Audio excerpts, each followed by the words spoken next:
Well, we are back for the second half of Matchweek 31 in EFL Championship. A match week that's been split up quite a lot due to lots of sides progressing to the fourth round of the FA Cup.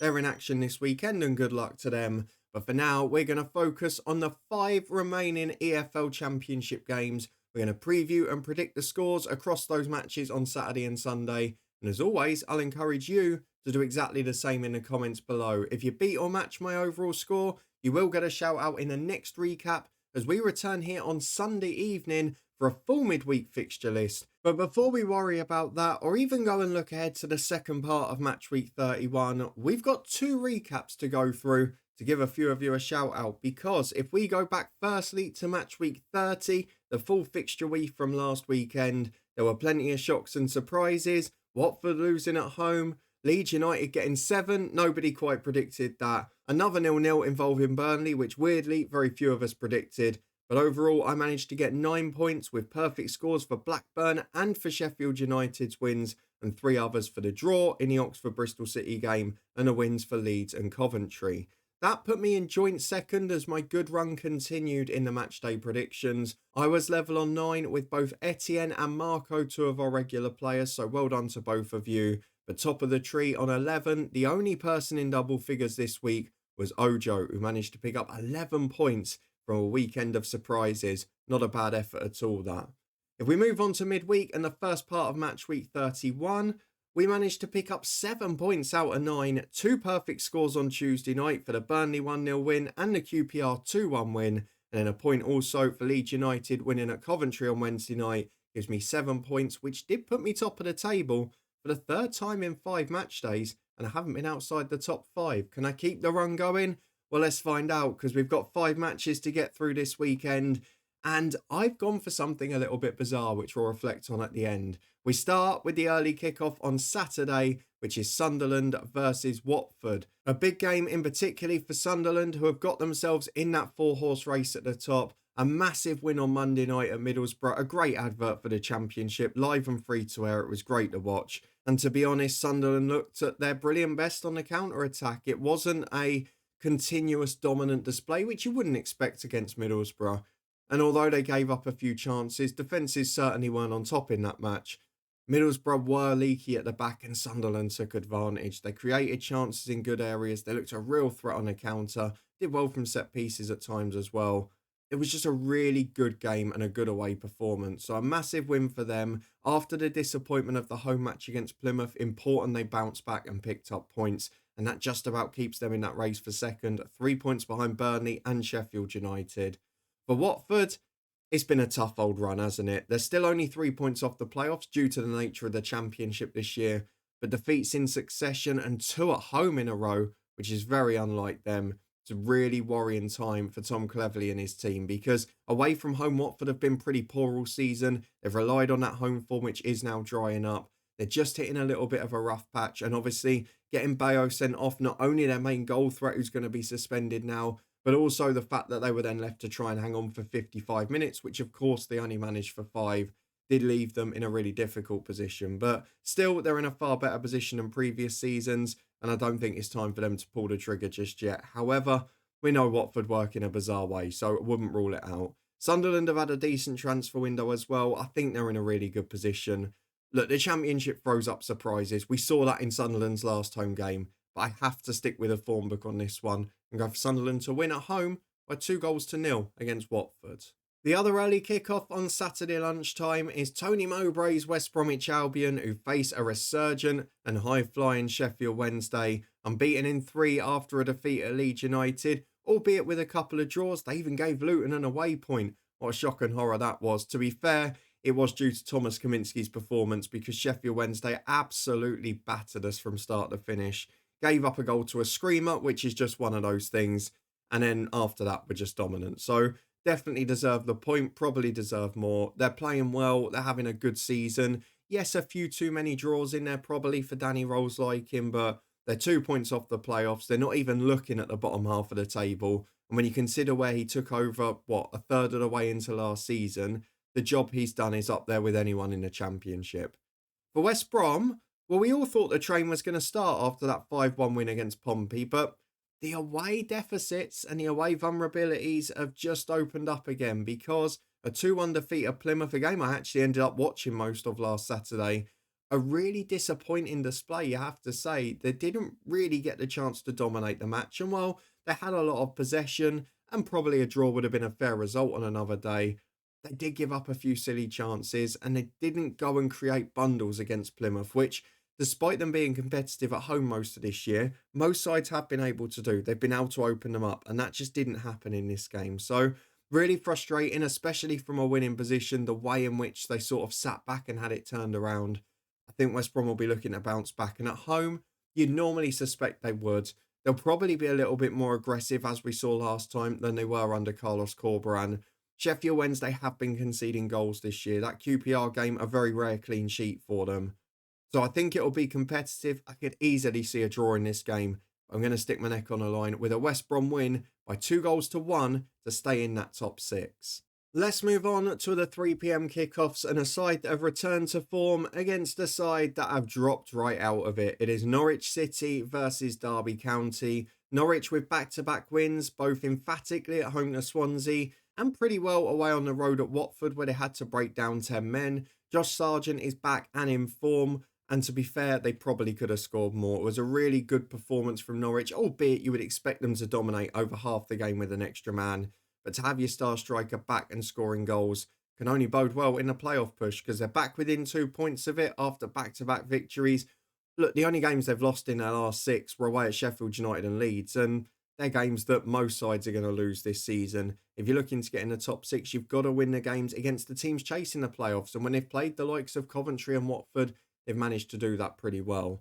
For Derby, it's been a rotten run of fixtures. We mentioned the disappointment of the Cardiff game, but otherwise, you're playing all sides in the top half. You're narrowly losing to most of them. They've not quite got that goal threat. Earlier in the season, they were just going the other way. They were nicking those games 1-0, clinging on. Now it's just going 1-0 the other way or 2-1 the other way. So they drop into the relegation zone. The fact they were booed against Sheffield United, I find a little bit surprising because, look, most sides aren't going to beat them. And they're within 2 points of safety. They've got a better run of fixtures coming up soon. It's just about getting through these without much damage. And the one thing you've got to say, which is maybe Paul Warne's experience here, is they've kept the goal difference right down. Could that advantage over the likes of Pompey, Cardiff, Swansea become important? We'll wait and see in the future. But for this week, I don't think Derby are going to be able to get a result. Norwich are looking far better at the minute. It was a more polished performance against Watford as well. I think with Josh Sargent back and in form, they're going to win it pretty comfortably. Derby don't often get battered, so I'll go just by 2-0. And the final game on Saturday, another 3 p.m. kickoff that's big at the top and the bottom, is Sheffield United versus Portsmouth. 3rd v 5th bottom, and 2 sides that desperately need points. Sheffield United, well, to be honest, this game you would have kind of said was a home banker a little while ago, because Pompey are rotten on the road. Sheffield United are excellent at home until they came up against Hull City in their last home game, where they were just completely tactically outdone. And Portsmouth may try and set up in a similar way with the counter-attack. Sheffield United, in fairness to them, did bounce back with a good 1-0 win away at Derby County, who we just talked about. It wasn't one of their best displays. They didn't have many chances, but they managed to get the goal, and defensively they were solid. So it's a really important result, the sort of one you associate with sides that can get promotion. And maybe at the moment, you're looking at the potential differences between the sides up there. And with Burnley and Sheffield United battling at the moment for second place on goal difference, is the fact that Sheffield United can go and win those games 1-0 rather than draw them 0-0 a lot of the time going to be the difference? That might end up being a crucial factor at the end of the season, particularly with the scorer being the returning Ben Brereton Diaz, who again adding goals to the Sheffield United attack. And Pompey themselves are struggling for goals at the minute. At home, they had started picking them up, but the last 2 games, yes, a good draw at home to Burnley, but also that frustrating 1-0 defeat against Millwall. I mean, Burnley were the more aggressive side against Portsmouth, but again, Pompey had their opportunities. They did create a little bit, and it was a decent result for them in the end. They're still out of that relegation zone. They've obviously been mixing and matching with who they play in which fixtures, because they're trying to target those home games and those opportunities to get points. Again, we've got another midweek fixture list in the Championship. It's a 3-game week. Is John Mousinho going to gamble because they haven't got the biggest, strongest squad? Are they going to try and work towards the home fixtures or the more winnable fixtures next week? Especially when you look at Tuesday night at home to Cardiff. 3 points there will put them above them. So it puts another side between them and a relegation zone. And then the 2 games after that are Oxford and QPR, who with respect should be easier games on paper than Sheffield United, which is one of the hardest in the division. So I think Pompey are probably going to rest a couple in this game. I think Sheffield United will be too strong. And based on that and the fact that Pompey have had some heavy away defeats when they've changed their team, I'm going to go for Sheffield United to right the wrong of the whole City game and win by 3-0 at Bramall Lane. And the final game is on Sunday lunchtime as we head to Bristol City versus Swansea City. Again, a game between a side that is chasing the playoffs and a side that may be looking over their shoulder out of form. Swansea, let's start with them. What a mess they're in at the moment. They're losing games. They're not really scoring goals. Only 2 in their last 4 in the Championship. They've conceded in those games, 12 goals as well. It's been a dismal little run for them. And it's not just that they're coming up against good sides. I know they had the derby against Cardiff. They lost at home to Coventry 2-0. It's the fact they've not really been competitive in many of those games. They've been a walk in the park. The Coventry game, I mean, Coventry could have scored more. Swansea didn't create anything. I think they only had 1 shot on target the whole match. And they had a little bit of the ball, but didn't really show any intent with it. It's been a very tough little spell for Swansea City, and it has just suddenly changed. So I wonder what's going to happen over the next month or two. It is a side that I felt were overperforming a bit and just needed a stable season.